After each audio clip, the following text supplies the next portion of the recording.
이스라엘이라고 하는 나라는 하나님에 의해서 시작되었고 진행되며 완성되는 나라입니다.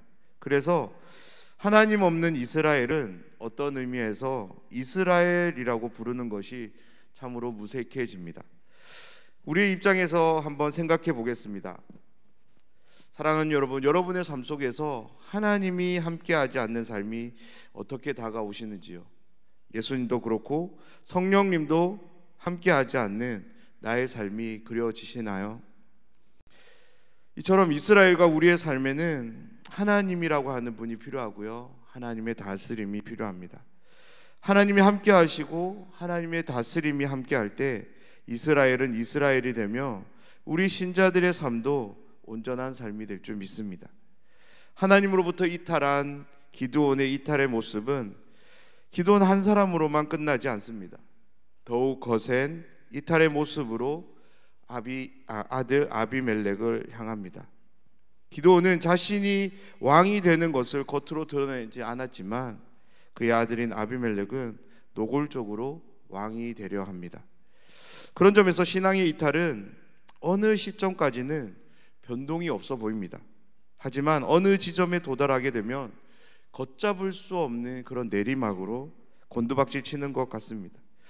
그래서 우리의 신앙이 잠잠할 때 우리는 더 깨어 근신하며 기도해야 되는 점이 여기에 있는 것 같습니다. 이스라엘을 사랑하시는 하나님은 잠잠히 지켜보고 계셨습니다. 하지만 그 이탈을 계속적으로 허용하지 않으십니다.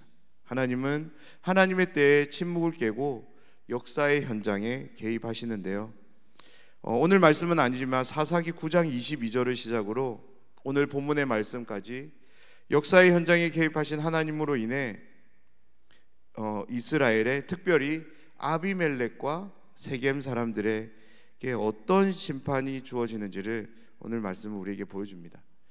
오늘 본문의 말씀을 한번 보면 두 심판에 대한 이야기가 있는데요, 하나는 세겜 사람들에 대한 심판이고요, 또 다른 하나는 아비멜렉에 대한 심판입니다. 이 두 심판을 통해 두 가지를 함께 나누려고 하는데요, 먼저는 사필귀정이라는 말을 한번 생각해 보면 좋겠습니다. 우리의 모든 역사가 마치 우리의 수고로 만들어지고 펼쳐지는 것처럼 보이지만 그것이 아니라는 것입니다. 역사의 주인이신 하나님께서 반드시 이 모든 역사를 하나님의 뜻에 맞추어 가신다는 거예요. 두 번째는 악은 영원할 것 같지만 절대 영원하지 않다는 겁니다. 하나님의 때에 하나님께서 반드시 갚으신다는 겁니다. 오늘 이 말씀을 통해 우리 각자에게 주시는 하나님의 은혜를 기대하며 함께 말씀을 나누려고 합니다. 아비멜렉은 이스라엘의 왕이 되기 위해 세겜 사람들의 도움을 얻어 모략을 펼친 결과 형제들 모두를 죽이고 왕의 자리에 앉습니다. 아비멜렉은 형제들만 없다면, 그리고 자신을 지지해주는 사람들만 있다면 이스라엘의 왕이 될 수 있을 것이라 생각했던 것 같습니다. 아비멜렉의 생각처럼 왕자는 실제 현실로 자신의 눈앞에 주어졌고 아비멜렉은 그 자리에 앉을 수 있었습니다. 하지만 아비멜렉이 간과했던 것이 있었습니다. 그것은 무엇이냐면 바로 하나님입니다. 만약에 이스라엘 민족 가운데 하나님이 계시지 않는다면, 하나님께서 이스라엘과 함께하지 않는다면 아비멜렉이 왕이 되는 것에는 아무런 문제가 없었을 겁니다. 하지만 이스라엘과 함께 하시는 하나님이 계시는 한 누군가가 왕이 되는 일은 결코 일어나서는 안 되는 일입니다. 왜냐하면 이스라엘의 왕은 하나님이시기 때문입니다. 하나님이 이스라엘의 왕이 되시는 것은 어제 오늘의 일이 아닙니다. 이스라엘이라고 하는 나라의 시작부터가 시작될 때 하나님과 백성들이 어떤 언약을 맺었습니까? 나는 너희 하나님이 되고 너희는 내 백성이 될 것이라는 그런 언약이 있었습니다. 그래서 이스라엘이라고 하는 나라의 왕이 세워지는 것은 주변 나라의 왕이 세워지는 것과는 전혀 다른 차원의 일입니다. 그런데 아비멜렉은 이 사실을 망각했습니다. 사랑하는 여러분, 하나님으로부터 이탈, 그 시작은 언제인지 알지 못합니다. 만약 내 마음의 중심에 하나님이 계시지 않는다면 그것을 깨닫는 즉시로 하나님께로 발걸음을 돌이키시는 여러분 되시기를 부탁드립니다. 만약 그때 돌이키지 않는다면 기드온의 이탈은, 아비멜렉의 이탈은 곧 저와 여러분의 이탈이 되어 내가 왕이 되어 하나님을 변두리로 내몰는 그런 비극을 가지고 하나님과 마주하게 될 것이기 때문입니다. 아비멜렉의 이탈을 가만히 지켜보던 하나님은 침묵을 깨뜨리십니다. 9장 22절에서 24절 말씀인데요, 제가 한번 읽어드리겠습니다. 아비멜렉이 이스라엘을 다스린 지 3년에 하나님이 아비멜렉과 세겜 사람들 사이에 악한 영을 보내심에 세겜 사람들이 아비멜렉을 배반하였으니 이는 여룹바알의 아들 70명에게 저지른 포악한 일을 갚되 그들을 죽여 피 흘린 죄를 그들의 형제 아비멜렉과 아비멜렉의 손을 도와 그의 형제들을 죽이게 한 세겜 사람들에게로 돌아가게 하심이라. 아멘. 성경은 아비멜렉이 이스라엘을 다스린 지 3년에라고 담담하게 기록하고 있는 것 같지만 3년이라는 시간은 하나님에게서는 인내의 시간이었고 아비멜렉에게 있어서는 하나님께로 돌이키기에 충분한 시간이었습니다. 3년이 되던 하나님의 때에 하나님의 인내와 아비멜렉의 불순종은 맞닿게 된 거죠. 이대로 둬서는 안 되겠다고 생각하신 하나님은 하나님의 방법대로 아비멜렉과 세겜 사람들을 심판하십니다. 오늘 본문인 46절에서 49절은 세겜 사람들에 대한 심판의 말씀입니다. 특별히 가알이라는 그 사람의 반역에 합세한 세겜 사람들을 다 처단하는 그런 아비멜렉의 살육을 보여주고 있고요. 아비멜렉의 분노는 그렇게 반역에 가담한 사람들로 끝나는 것이 아니라 이 일에 연루되지 않은 무고한 세겜 성읍 사람들에게도 향합니다. 참으로 비극적인 상황이 말씀 가운데 펼쳐지는데요, 아비멜렉은 분명 세겜 사람들의 지지를 얻어 왕의 자리에 오를 수 있었습니다. 세겜 사람들은 아비멜렉을 자신의 왕으로 삼고자 그를 왕이 되게 했던 사람들이었습니다. 그런데 결과는 어떻습니까? 자신을 믿고 지지해줬던 사람들을 죽이고 자신들의 왕으로부터 죽임을 당하는 그런 처참한 결과가 이루어집니다. 사랑하는 여러분, 하나님이 다스리는 나라의 백성들은 하나님의 다스림 가운데 있을 때 가장 안전합니다. 그리고 가장 온전합니다. 무언가를 꿰어내려 하는 것들, 무언가 힘을 발휘해 보는 것들, 내 능력을 선보이며 하려는 이 모든 것들이 무언가 좋아 보이고 이루는 것 같아 보이지만 결국에는 자신을 위태롭게 만드는 그런 화살로 찾아오게 됨을 우리는 오늘 이 말씀을 통해서 한번 생각해 보았으면 좋겠습니다.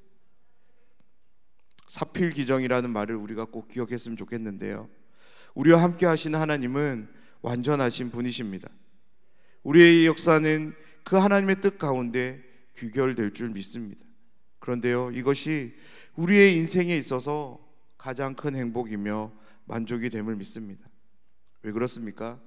하나님은 전능하신 분이시기 때문입니다. 우리를 지으신 분이시며 우리의 생각을 아시고 우리의 마음의 중심에 무엇이 있는지를 훤히 꿰뚫어 보시는 분이시기 때문에 그렇습니다. 오늘 우리에게 이 믿음과 확신이 있기를 도전드립니다. 사랑하는 여러분, 하나님이 나보다 나를 더 잘 알고 계심을 믿으십니까? 하나님께서 가장 좋은 것으로 늘 함께하는 분이심을 믿으십니까? 그러면 그 믿음으로 살아가십시오. 그 확신을 가지고 하나님의 통치와 다스림 가운데로 들어가십시오. 내 생각을 내려놓고 내 마음을 내려놓고 잠잠히 하나님의 뜻과 생각 그리고 마음을 구하며 우리의 생각 가운데, 우리의 마음 가운데 하나님의 생각과 하나님의 마음이 채워지길 기도하는 우리 모두가 되었으면 좋겠습니다. 아비멜렉과 세겜 사람들의 심판을 통해 악은 결코 영원하지 않다는 것을 성경은 우리에게 보여줍니다. 50절에서 55절은 아비멜렉의 죽음을 담고 있는 말씀인데요, 이스라엘의 왕이 되어 군림하기 위해 자신을 믿고 지지해줬던 사람들일지라도 반역에 가담했다라는 그 사람들로 인하여서 반역에 가담하지 않은 세겜 사람들도 처참한 최후를 맞이하게 됩니다. 세겜 사람들은 아비멜렉을 피해 엘브릿 신전의 보루로 들어갑니다. 이 엘브릿이라는 이 말은 바알의 언약이라는 말이에요. 다시 말해서 그 신전이 어떤 신전인지 우리는 정확하게 알지 못하지만 그 당시 사람들은 이곳이 자신들을 지켜주는 그런 곳이라고 생각했던 것 같습니다. 그곳에 들어갔다는 소식이 아비멜렉에 들려지게 되고 아비멜렉은 그 보루를 향해 찾아갑니다. 그리고 그 보루에 불을 놓습니다. 자신들을 지켜줄 것이라고 생각했던 그곳에서 세겜 사람들은 처참한 최후를 맞이하게 됩니다. 49절 말씀인데요.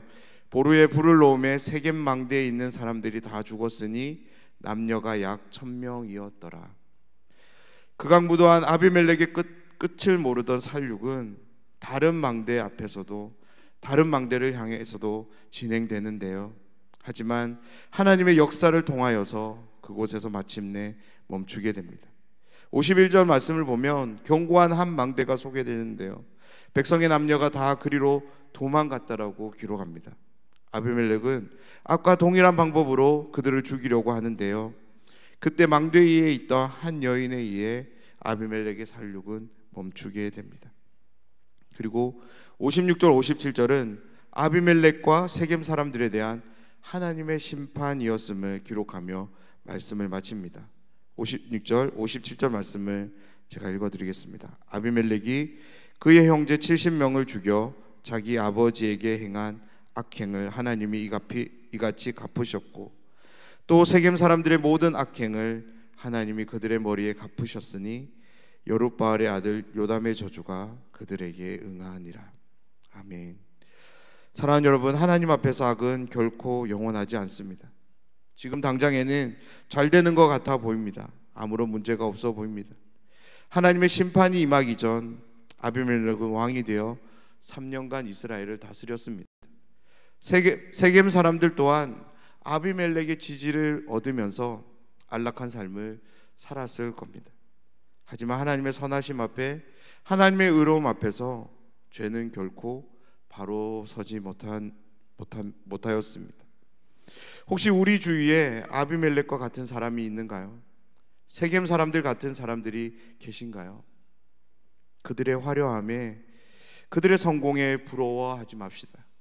비록 초라하고 아무것도 아닌 것처럼 여겨지더라도 하나님의 말씀을 온전히 붙잡으며 하나님의 뜻에 우리의 삶을 온전히 기댈 수 있는 그런 확고한 믿음으로 살아가는 우리 모두가 되었으면 좋겠습니다. 화려하게 보이는 이 세상의 것들보다 보이지 않지만 영원하신 하나님을 바라볼 수 있는 눈이 우리의 눈이 되기를 원합니다. 달콤하게 들려지는 이 세상의 소리들보다 부담이 되고 망설여지는 하나님의 말씀을 더욱더 청종하는 귀가 우리들의 귀가 되기를 원합니다. 나의 만족과 유익을 채우기 위해 바쁘게 살아가는 삶보다 주님의 섬김과 희생을 베풀기 위해 바쁘게 살아가는 삶이 우리들의 삶이 되기를 원합니다. 사랑하는 여러분, 하나님이 지금 우리와 함께 하십니다. 하나님이 우리와 함께 하심을 믿으십니까? 그렇다면 우리 그 믿음으로 오늘도 살아가면 좋겠습니다. 다른 믿음이 아니라 하나님이 나와 함께 하신다는 믿음, 하나님이 내 모든 삶을 지켜보고 계신다는 믿음, 그리고 때에 따라 나의 삶 가운데 도움을 베푸시고 은혜를 베푸시는 그 하나님을 기억하며 의지하며 그 믿음으로 오늘 하루를 살아가면 좋겠습니다. 이 믿음으로 살아가는 자녀들을 하나님은 하나님의 뜻으로 인도해 가실 줄 믿습니다. 하나님의 선하심이 안위하는 그런 삶을 살아가게 하실 줄 믿습니다. 이 시간 함께 말씀을 나누는 우리의 삶이 이와 같은 삶이 되기를 주님의 이름으로 축원합니다.